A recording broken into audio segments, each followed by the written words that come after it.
सोलापूर शहर व हद्दवाढ भागात सोलापूर महापालिकेमार्फत पाणी पुरवठा करण्यात येतो।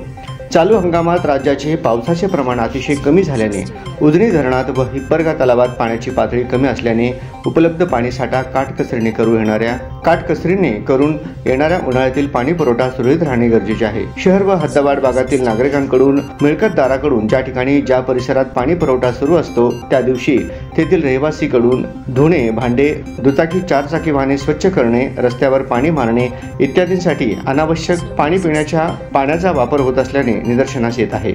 रस्त्यावर पाणी मारल्याने रस्ता नादुरुस्त होऊन रस्त्यावर खड्डे पडत आहेत व पाणी उताराच्या दिशेने वाहून डबके तयार होऊन पाणी साचून अनारोग्य परिस्थिती निर्माण होण्याची शक्यता आहे। तरी सोलापूर महानगरपालिका अंतर्गत प्रामुख्याने सर्व विभागीय अधिकारी व त्यांच्या पाणी पुरवठ्याचे काम पाहणारे कनिष्ठ अभियंता तसेच घनकचरा व्यवस्थापन विभागाकडील सर्व आरोग्य निरीक्षक, मुख्य आरोग्य निरीक्षक यांच्या मार्फत पिण्याचे पाणी अपव्यय व नासाडी करणाऱ्या नागरिकांवर रक्कम ₹200 इतकी बिनचूक दंडात्मक कारवाई करण्यात येणार आहे। तरी शहरातील नागरिकांना पाण्याचा योग्य वापर करावे तसेच कोणास असे घडताना आढळून आल्यास त्यांनी झोन कार्यालयास संपर्क साधावा।